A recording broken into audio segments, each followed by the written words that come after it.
Imagine owning a piece of land so vast, so secluded, that it feels like your own personal kingdom. But when a powerful homeowners association decides to take control of your property, your quiet life quickly turns into a battle for survival. The HOA doesn't back down easily, and neither do you. What starts as a simple dispute escalates into an all-out war that will test your resolve, your knowledge of the law, and your courage. This is the story of how one person took on the HOA, and won. The morning sun streamed through the tall pines that surrounded the cabin, casting long shadows across the clearing where the protagonist stood, savoring the silence. For years, this secluded mountain property had been their sanctuary.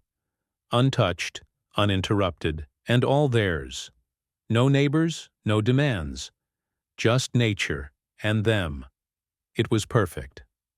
But that peaceful morning, as they walked toward the front door, a piece of white paper caught their eye, wedged under the handle.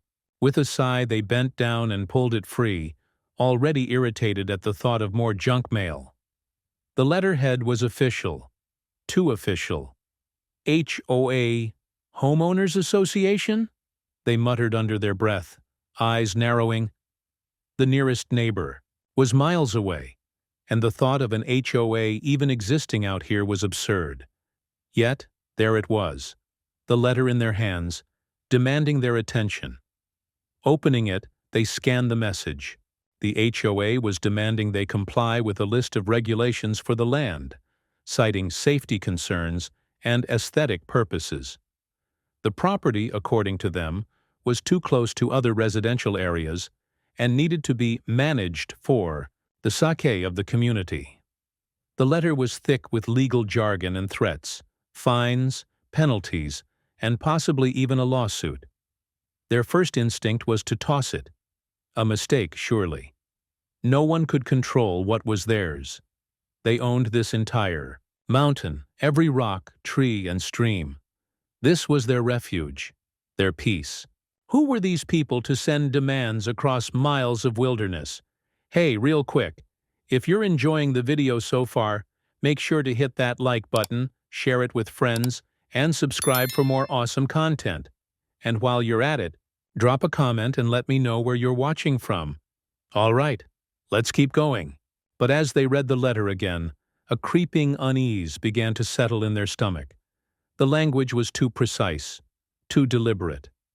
And there was no return address or contact information, just an ominous warning to comply or face legal action.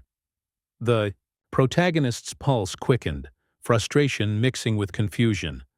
They brushed the thought aside. This had to be a mistake, right? It wasn't like they were going to let some distant group of strangers dictate how they lived their life. Yet, in the back of their mind, a dark question lingered. What if this was just the beginning? And that's when they noticed it. A small phrase at the bottom of the letter. Failure to comply will result in immediate enforcement. Something about those words made the hairs on the back of their necks stand up. It was just a letter, but it felt like the start of something much bigger. Something they weren't prepared for. The first few days after receiving the letter passed uneventfully, but the peace didn't last. The second letter came just as the protagonist had begun to convince themselves it was a mistake, perhaps just some bureaucratic misstep. But this time, the tone was different. More assertive, more threatening. The HOA now insisted that the protagonist immediately clear certain areas of the forest for safety reasons. They claimed the forest was too dense, creating a fire hazard for neighboring properties. There was no mention of which areas were deemed dangerous, just vague references to overgrowth and safety concerns. The protagonist snorted, crumpling the letter and tossing it into the trash. Fire hazards? The entire mountain was a wild expanse, one that had been standing for centuries, untouched. No way was it a fire risk, not as far as they could see. But then the phone rang, its shrill tone cutting through the cabin's quiet like a knife. They answered, expecting some telemarketer, but instead, a stern voice greeted them. "This is Greg, President of the HOA. I'm sure you've received our letter, and I wanted to personally follow up with you. His tone was clipped, professional. Too professional. The kind of voice that made the hairs on the back of your neck stand up. I've received it. And I'm not interested in complying, the protagonist replied sharply, trying to keep their cool. This land is mine. I've owned it for years. I don't need your approval to manage it. Greg's laugh on the other end was dry, almost mocking. I understand you're frustrated, but this is a serious matter. If you don't clear those areas, we'll be forced to take further action. We're talking fines, legal action, and we can involve the fire department.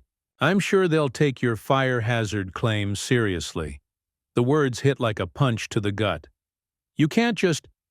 You'll have no choice, Greg cut in. You'll comply, or we'll make things uncomfortable for you. The line went dead before the protagonist could respond.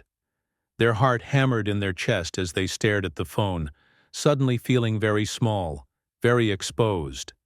There was a chill creeping into the air outside, the kind that made you question if something was truly amiss. The thought of these strangers having any influence on their life set their teeth on edge. But it didn't stop there. Another letter arrived 2 days later, this time even more specific in its demands. The HOA was now requesting that the protagonist clear a designated trail for wildlife management. The letter claimed there was an imbalance in the local wildlife population, which could be remedied by clearing certain areas of the forest. It was absurd. The forest had thrived for centuries without interference. The protagonist had watched deer graze by the creek, the owls glide silently through the trees, and the occasional mountain lion make its way across the rocky terrain. There was nothing out of place, nothing that required management, but the HOA didn't care about their concerns. The next letter, delivered just a day after the second, was more insistent. This time, the protagonist noticed the fine print. At the bottom, failure to comply will result in legal ramifications. The pressure was mounting. Every letter, every call, every demand felt like a hammer on their chest. The protagonist's refusal to back down was all they had, but they could already feel the walls closing in. The next few days would be crucial. They knew that the HOA wouldn't just stop, but what would they do next? What was the HOA really after? And how far would they go to get it? The tension was unbearable, and the worst part was, this was only the beginning. The meeting was set. The protagonist had demanded it. No more letters, no more vague threats. This time it would be face to face. They were determined to put an end to the HOA's interference and confront the man behind the demands. Greg, the HOA president. Greg's office was tucked in the corner of a dilapidated building, a far cry from the polished corporate headquarters the HOA's letters suggested. The air inside was thick with stale coffee and the faint scent of paper. Greg, sitting behind a desk cluttered with files, greeted the protagonist with a smile that didn't reach his eyes. "So you're the one making all the noise?" Greg said, his voice oozing condescension as he motioned to the chair across from him. The protagonist took a seat, the weight of the situation pressing on their chest. "I own the land, Greg. The whole mountain. You have no right to demand anything from me." Greg leaned back, folding his arms behind his head. "That's where you're wrong," he said with a smirk, tapping a pen against the desk. "Sure, you own the land, but the HOA has influence over this whole area, and that includes your land. Our bylaws give us the power to regulate, well, everything." The protagonist's hands tightened into fists. "Your bylaws mean nothing here. I've checked. I own this land, and no one can tell me what to do with it." Greg's smirk only widened, as if he were enjoying the discomfort on the protagonist's face. "That's cute. But here's the thing. If you don't comply, we'll make sure your life gets difficult. Do you think the neighbors are going to sit idly by while you disregard safety regulations? Do you think the fire department won't get involved? We'll make sure everyone knows what you're doing, or rather, not doing." The words stung, and the protagonist's mind raced. They knew the HOA could be manipulative, but this was something else entirely. Greg wasn't just pushing for rules. He was flexing the HOA's power. The implications were clear. "Listen, Greg," the protagonist said, their voice steady despite the rising anger. "I'm not backing down. You can't intimidate me into doing what you want. The law is on my side. You have no authority here." Greg's eyes darkened, the facade of politeness cracking. "We'll see about that," he replied, his voice low and dangerous. "You may own the land, but you'll find out just how far the HOA's reach can go. And believe me, it's farther than you think." The silence that followed was thick with unspoken threats. The protagonist stood up, their heart racing. They had been warned. But this meeting, this confrontation, was far from over. The real battle had just begun. As they walked out, a sense of dread settled deep in their gut. Greg's words lingered in their mind. "You'll find out just how far the HOA's reach can go." The confrontation with Greg had left the protagonist with a pit in their stomach. The man's smug arrogance, his thinly veiled threats, everything about the HOA's approach felt wrong. As the door closed behind them, they were more determined than ever to expose whatever dark truth the HOA was hiding. Back at their cabin, the protagonist sat down at the old wooden desk, the soft hum of the forest outside offering no comfort. They opened their laptop and began researching. The hours stretched on as they dug deeper into the HOA's past. What they uncovered sent a chill down their spine. The HOA wasn't just some small, well-meaning community organization. They were bullies. There were numerous accounts of landowners being pressured into compliance with unfair rules, regulations, and fines. People had fought back, sure, but the HOA's tactics were ruthless. They had a track record of bullying, of using their power to wear people down until they gave in. But it was something deeper, something personal, that stopped the protagonist's heart in its tracks. A name, buried deep in an old community newsletter, caught their eye. Greg. The HOA president wasn't just a figurehead. He had a personal vendetta against the protagonist. They'd never been close, but years ago, during a heated dispute about a shared access road, Greg had been involved. The disagreement had been messy, public, and brutal. The protagonist had stood their ground, and Greg had lost. But now, it seemed Greg hadn't forgotten. The realization hit like a punch. This wasn't just about land management. It was personal. Greg had an axe to grind, and the HOA was his tool. It wasn't just the mountain they were after. It was revenge. The protagonist's mind raced as the pieces began to fit together. Greg had been waiting for the right moment to strike, and the mounting pressure wasn't about regulations. It was about settling an old score. The protagonist clenched their fists, anger boiling inside them. They had no intention of rolling. Over again. This time, they were ready to fight back, but the more they thought about it, the more the situation began to feel like a game Greg was playing, and it was one they weren't prepared to lose. As the clock ticked past midnight, the protagonist stared at the screen, their fingers hovering over the keyboard. They had the information, the ammunition they needed, but the question lingered in the back of their mind. How far would Greg go to win this fight? It was time to make a choice, to back down or to go to war. And the stakes were higher than ever. The frustration of the past few days was gnawing at the protagonist's every thought. They couldn't shake the feeling that Greg and the HOA were hiding something bigger than petty regulations. The research had opened their eyes, but it wasn't enough. They needed concrete proof, a weapon they could use in their fight. That's when they decided to reach out to a lawyer. The lawyer's office was tucked in a quiet corner of the city, the kind of place that smelled faintly of old books and polished wood. Inside, the lawyer, a sharp-eyed woman named Miranda, listened carefully as the protagonist laid out the situation.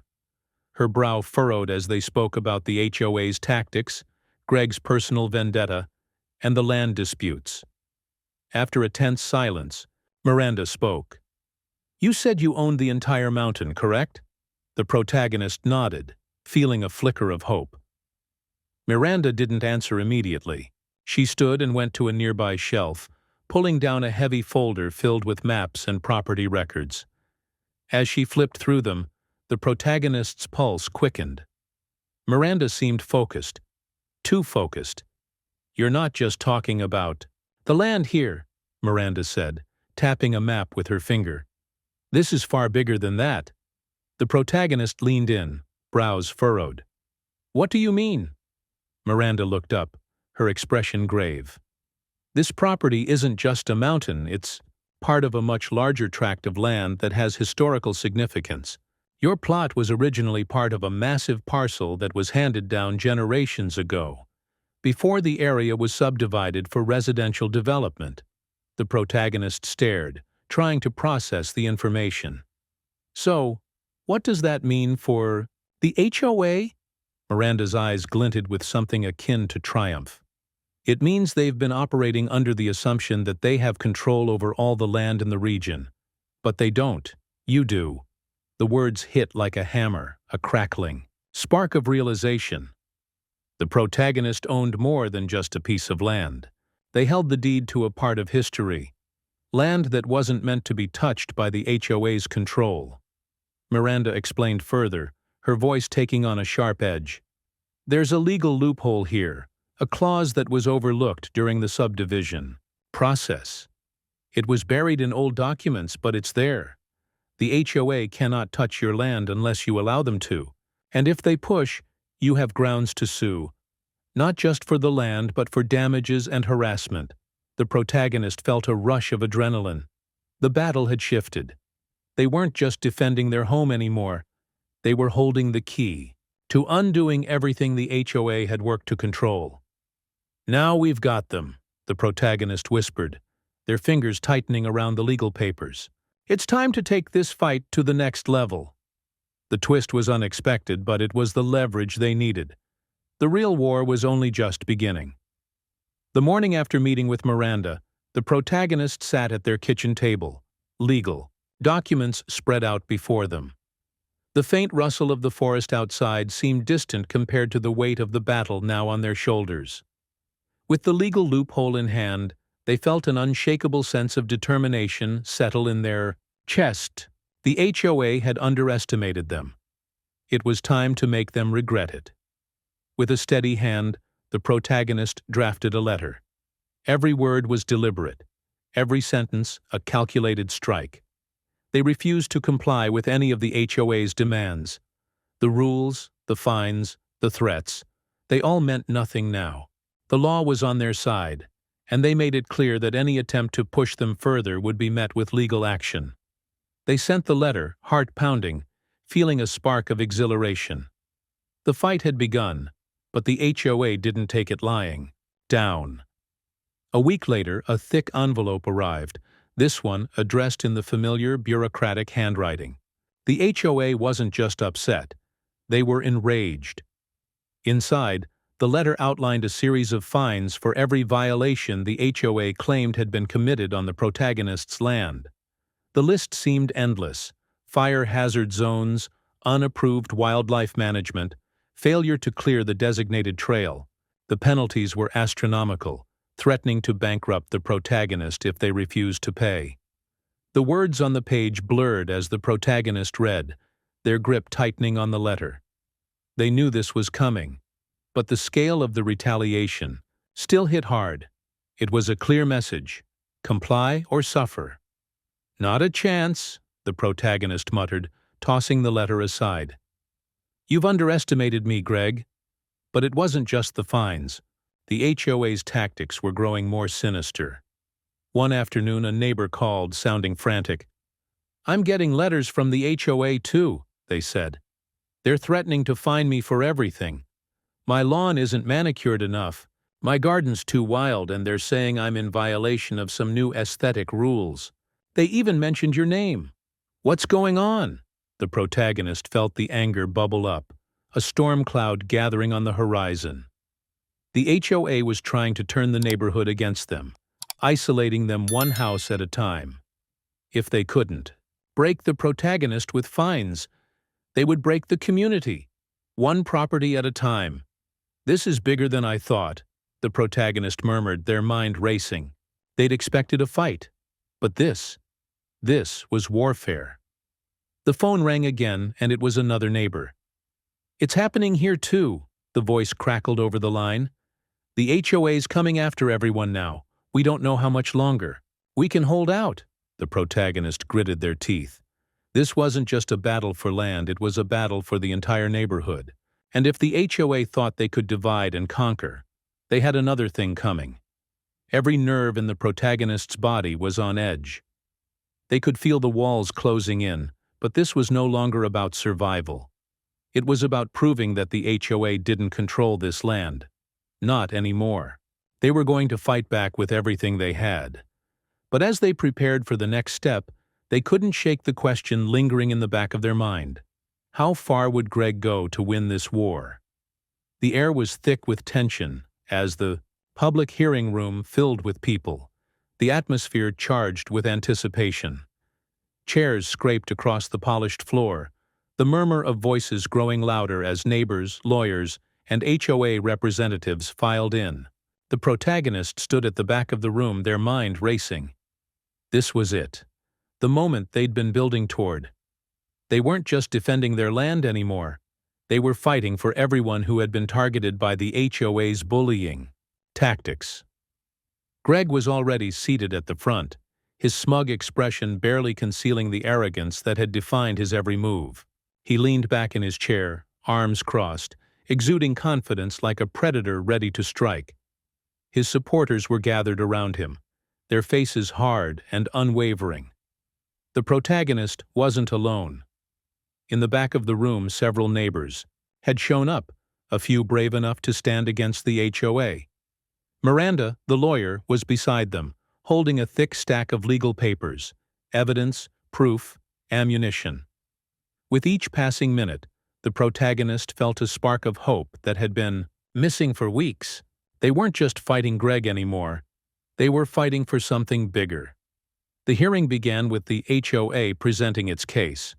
Greg stood up, his voice smooth and authoritative as he spoke. "This community is at risk. We have long-standing safety concerns, aesthetic issues, and legal obligations that must be enforced. We cannot allow one landowner to jeopardize the well-being of everyone else." His words hung in the air like smoke, his argument about fire hazards, wildlife management, and aesthetics painting a picture of impending disaster. The audience murmured in agreement, nodding as Greg's narrative took hold. But the protagonist was ready. They stood, steadying their nerves, as the room quieted. "I own this land," the protagonist began, their voice calm but firm. "And I've been legally entitled to it for years. What the HOA has been doing, forcing rules, imposing fines, and threatening legal action, has nothing to do with safety or aesthetics. It's about control. It's about power." The room shifted uncomfortably. Murmurs rippled through the crowd as the protagonist continued. "I have legal documents, evidence that the HOA has been operating under false assumptions. The land they claim to regulate? It's mine, all of it. The HOA has no right to tell me or anyone else what to do with their own property." The audience was divided now. Some faces softened, others scowled, but the protagonist could feel the tide beginning to turn. Greg's supporters, once so confident, exchanged uncertain glances. "I'm not asking for special treatment," the protagonist said, their eyes locking with Greg's. "I'm asking for respect, for the right to live here without constant harassment. What the HOA has been doing is not just illegal.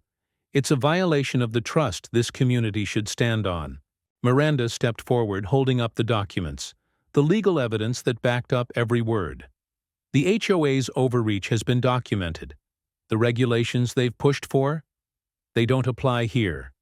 And they never did." Greg's face turned red with anger. He stood to speak, but the damage was done. The audience wasn't listening to his narrative anymore. They were listening to the truth. As the hearing continued, the protagonist's confidence grew. Every word they spoke felt like a nail in the HOA's coffin. The tide had shifted.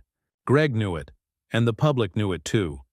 But even as victory seemed within reach, the protagonist couldn't shake the feeling that Greg was only getting started.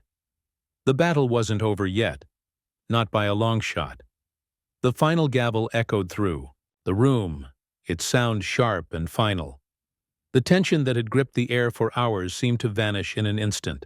The judge, a stern woman with a sharp gaze, gave her ruling in a voice that was calm but unwavering. "The Homeowners Association has no jurisdiction over the land in question," she declared, her words cutting through the silence like a blade. "The defendant, protagonist's name, retains full ownership and control of their property." The room erupted into a mix of gasps, murmurs, and quiet applause. The protagonist stood motionless, heart pounding in their chest, the weight of the moment sinking in. It was over. The victory had come, not with a loud bang, but in the quiet certainty of justice being served. Greg's face, however, was a study in disbelief. His smug expression had disappeared, replaced by a deep crimson flush that spread across his neck. The once confident HOA president looked utterly defeated. His shoulders slumped as the reality of the defeat set in. His carefully crafted narrative had crumbled to dust. As the room emptied, the protagonist caught sight of their neighbors, those who had supported them throughout this fight. Some offered small smiles, others shook their hands, and a few simply nodded in quiet admiration. The protagonist had done it. They had taken on the powerful, the oppressive, and had emerged victorious. Standing outside the courthouse, the protagonist felt a weight lifting from their shoulders. The mountain, their mountain, was safe. The forest that had been a sanctuary for so long, the land they had worked so hard to protect, was no longer under threat. But it wasn't just about the land. It was about the message they had sent. The HOA's influence had been shattered, its power severely diminished. Neighbors who had been intimidated into silence were now emboldened. The once feared organization had been exposed for what it truly was, an entity that thrived on control, not community. And now, its grip on the area was loosened, perhaps irreparably, as the protagonist walked away. A small, satisfied smile tugged at the corners of their lips. It had been a fight worth every moment, every ounce of energy spent. They hadn't just protected their land, they had stood up to a system that had sought to impose its will without regard for justice. But even as they felt the rush of victory, there was a quiet, nagging thought in the back of their mind. Would Greg come back? For now, though, the protagonist had won, and that was enough. If you enjoyed this video and want to see the next part, let me know in the comments. Don't forget to like, share, and subscribe to stay updated. See you in the next one. Your support means the world.